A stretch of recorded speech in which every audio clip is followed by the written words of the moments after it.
That night, I never truly intended to venture deep into the forest. My only purpose was to gather some firewood for a small family gathering the next day. Yet my steps felt unusually light, as if something unseen was guiding me further in. The forest had long been infamous in my village, a place my parents forbade me to enter since childhood. Still, that night I seemed to lose control over my own will. The wind blew cold against my skin, and within its whisper I thought I heard my name being softly called.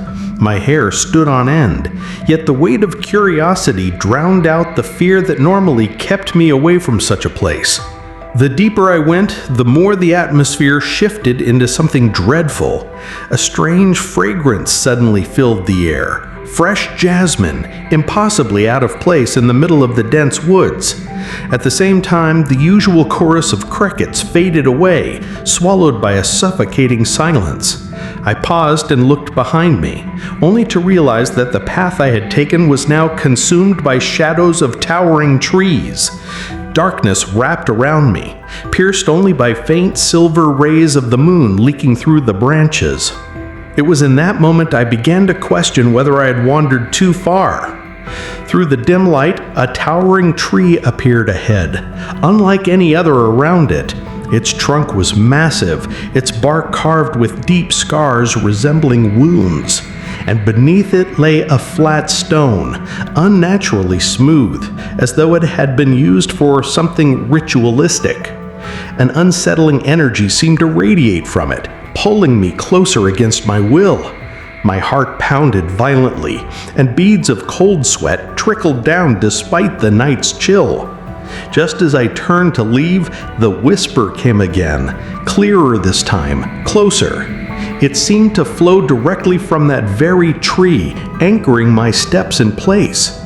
As I approached, the ground beneath grew damp and unnervingly cold. The grass there was sparse and withered, as though trampled repeatedly by something unseen. Scattered around the flat stone were the remains of rituals, stubbed candles, half-burned incense, wilted flowers, and fragments of crimson cloth tangled on branches. My blood ran cold at the sight.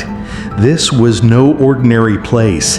This was what the villagers had always spoken of with hushed voices, the sacred site of forbidden offerings. And now I was standing right before it. Suddenly, the sharp sound of footsteps echoed from behind me, yet I was sure no one had followed me from the village. The sound was heavy, dragging, as though feet were scraping against the ground. With trembling courage, I turned, and in the distance I saw a towering silhouette, tall, thin, its head nearly brushing against the branches. It stood motionless, watching me. As my eyes adjusted to the dark, its face began to reveal itself, though it had no true form. My breath caught in my throat, and my limbs froze. I could neither scream nor run. The figure slowly lifted its arm and pointed toward the flat stone beneath the tree. In that instant, a voice rang inside my head, not through my ears, but directly within my mind. The words were soft yet piercing. "If you desire a better life, sit upon it." The sound wasn't merely heard, it was felt, drilling into me, blurring the line between thought and command. Fear and curiosity waged war within me, anchoring me to the spot. That night, in the heart of the sacred forest, I realized I had been summoned into something I was never meant to touch. I had no idea what compelled me to stay there when every bit of logic inside me screamed to run. My eyes were fixed on the flat stone beneath that massive tree, as though a magnetic force pinned me in place. The voice in my head returned, heavier this time. "Sit, and you will gain what you have always sought." My breath caught. My body trembled violently. I tried to resist, but the harder I thought, the stronger the voice struck my mind. I felt cornered, not just by the darkness, but by something unseen waiting for my decision that very night. Slowly, my feet began to move toward the stone.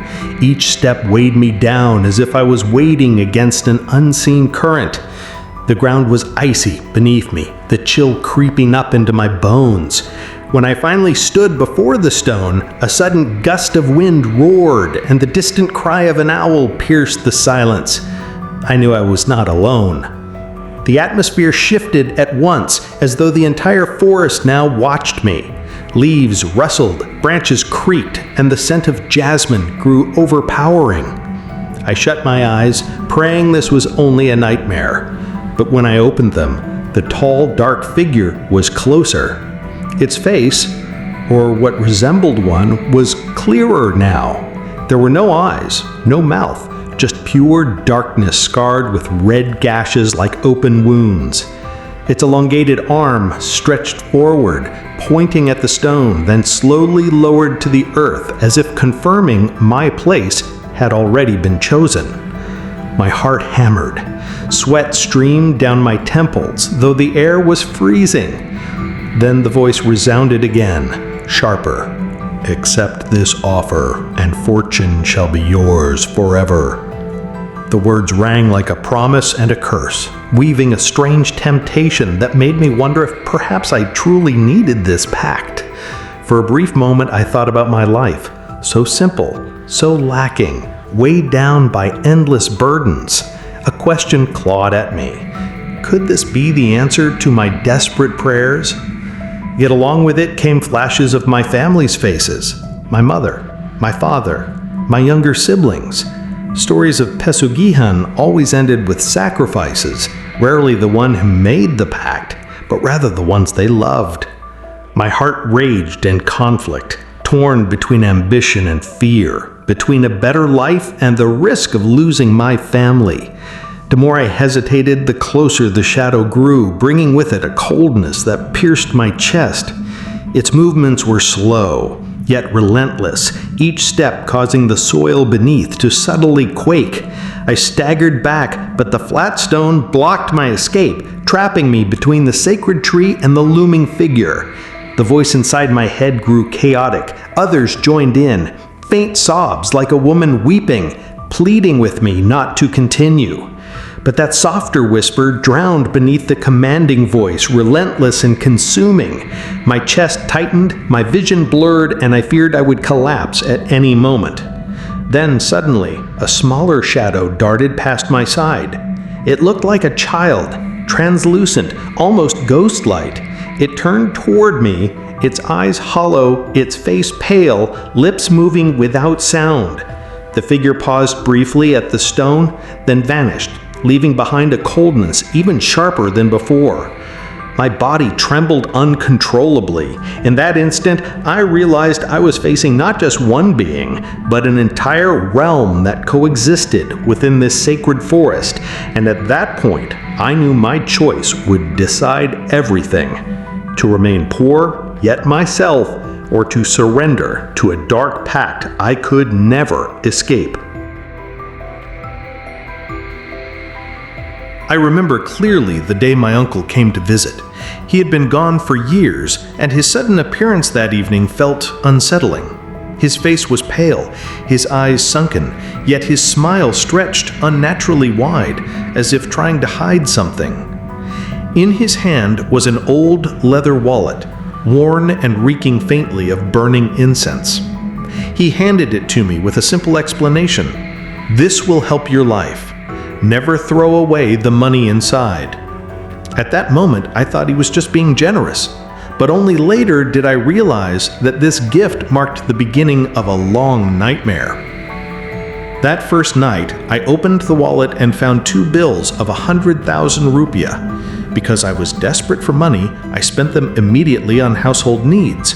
Strangely, when I returned home and opened the wallet again, the bills were back. Exactly 2, just like before. Shocked, I stared at them over and over, trying to convince myself it wasn't some trick of my eyes. Perhaps I had miscounted, I thought. Yet the truth became clearer with each passing moment. The money never decreased, no matter how I used it. The next day, I tested it again.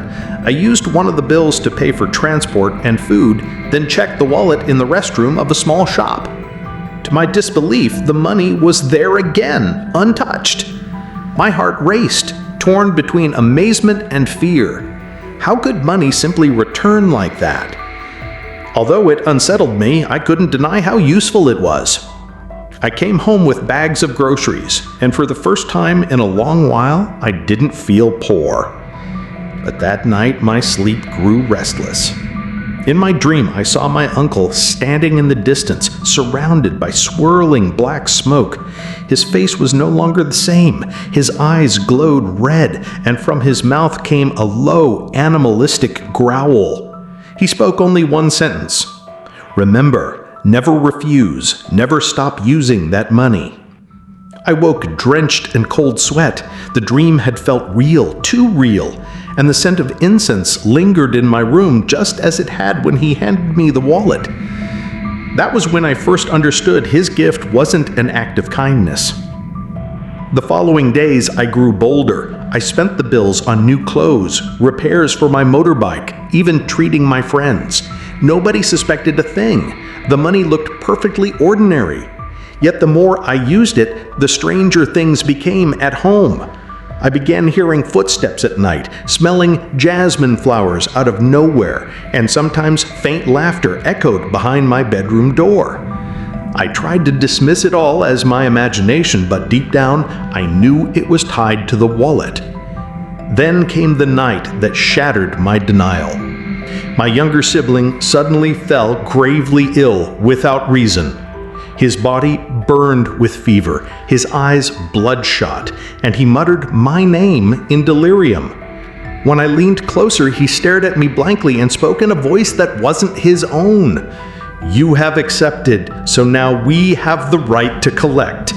My blood froze in my veins. For the first time, I regretted ever touching that old wallet my uncle had given me.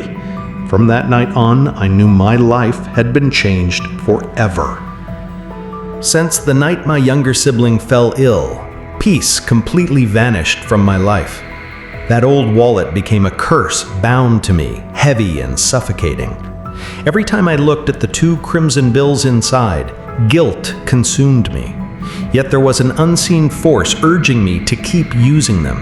A faint whisper lingered in my ears, telling me that if I stopped, something far worse would come.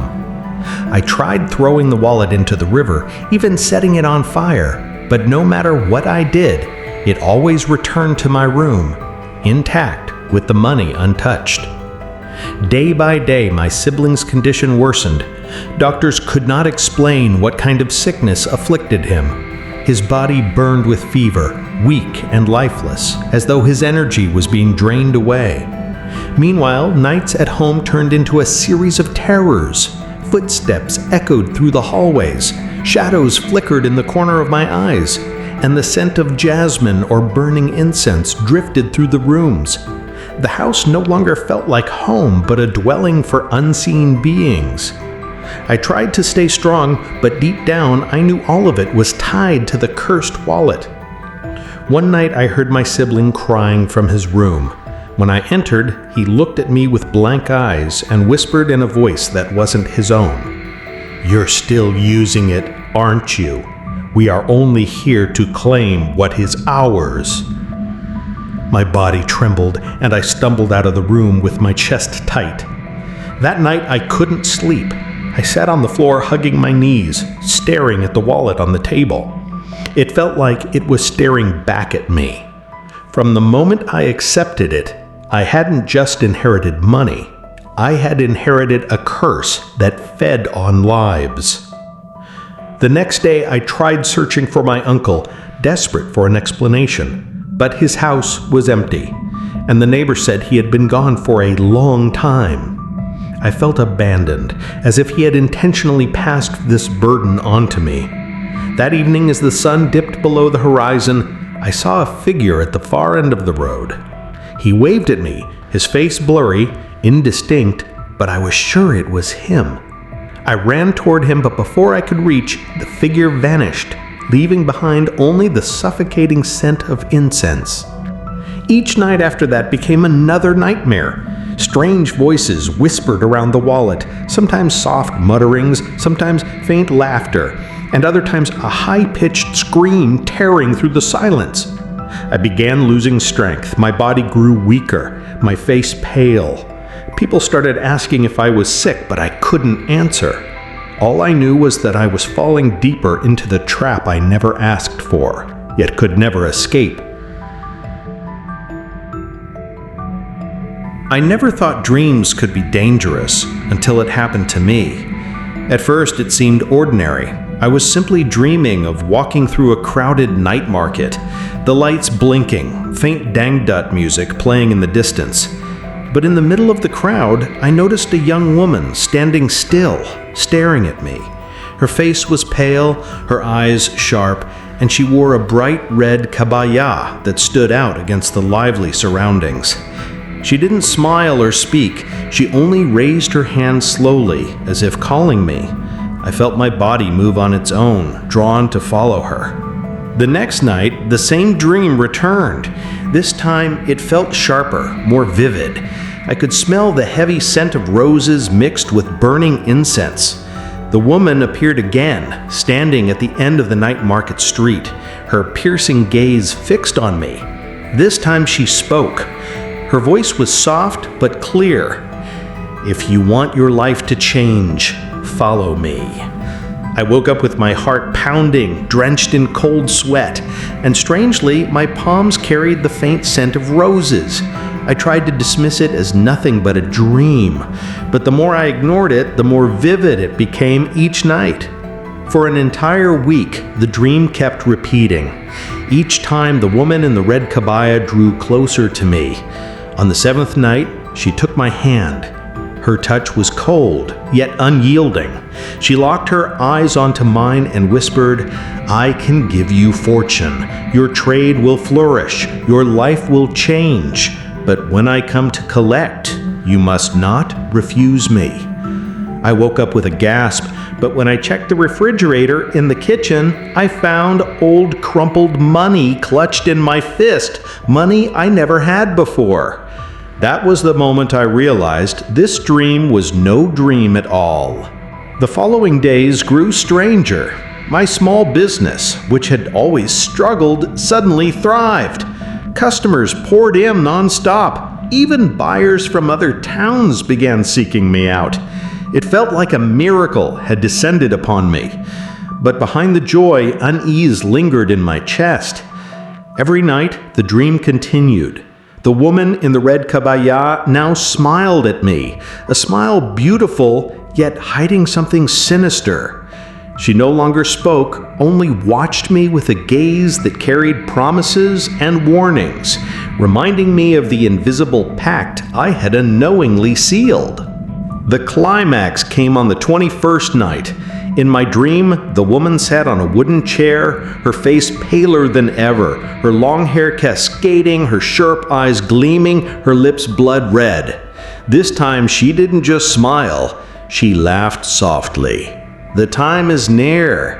You already know who I must take." Her gaze pierced through me, freezing me in place. I woke up trembling, my body drenched in sweat, and when I turned toward the window, I saw her silhouette standing outside, even though the window was locked tight. That night, I understood. The time to fulfill the pact was coming soon. Since the night I saw the silhouette of the woman in the red kabaya at my window, my life was never the same. Each time I tried to sleep, a chilling cold pierced straight into my bones. The dreams grew sharper, as if I truly lived inside them. Sometimes I could feel her hand touching my face, cold as a corpse. Sometimes her whisper brushed against my ear. "The time is near." I fought back with prayers, with verses I had memorized since childhood, but the harder I resisted, the stronger her presence became. 3 days later, my mother fell ill for no reason. Doctors found nothing wrong, only saying her body was weakening, as if her life force was being drained away. I cared for her desperately, but deep inside I knew it was all tied to the pact I never realized I had made. The woman was collecting her due, and the one I loved most was the price. My nights turned into torment. Footsteps echoed through the house, the suffocating scent of roses filled every corner, and faint laughter of the woman lingered in my mother's room. I began to lose my mind. I tried throwing away the money that kept appearing in my drawers, under my pillow, even inside my wallet. But each time I burned or discarded it, the same crumpled bills returned the next day, folded exactly the same. I felt like prey caught in a trap I could never escape. The smiles I once received when people praised my sudden success now felt like cruel mockery. I had become wealthy, but I was losing everything that truly mattered. On the 30th night, the nightmare reached its peak. I found myself walking again through the night market, but this time it was silent and abandoned. The lights were out, leaving only one dim glow that illuminated a wooden chair in the center of the street. There she was, the woman in the red kabaya, sitting with something on her lap. As I drew closer, I saw it was my mother, pale, lifeless. The woman turned to me with a chilling smile and whispered, "I have waited long enough. Now it is time to pay." I woke up screaming, my breath ragged, my body trembling violently. I rushed to my mother's room only to find her body cold and stiff. Her eyes stared blankly at the ceiling, frozen in terror at something unseen. The faint sound of laughter echoed in my ears, though the room was silent. I fell to my knees holding her lifeless body, sobbing uncontrollably. On the floor, beside her bed, lay several crumpled bills I recognized all too well. From that night on, the woman in the red kabaya never appeared in my dreams again. But my life was shattered. My trade remained prosperous. Money kept pouring in, yet what meaning did it hold when my mother was gone? Each night I sleep in fear, dreading that one day she will return, demanding more, taking more. For there is one truth I cannot deny. The pact is not over, and when the time comes, it will be my turn to be taken.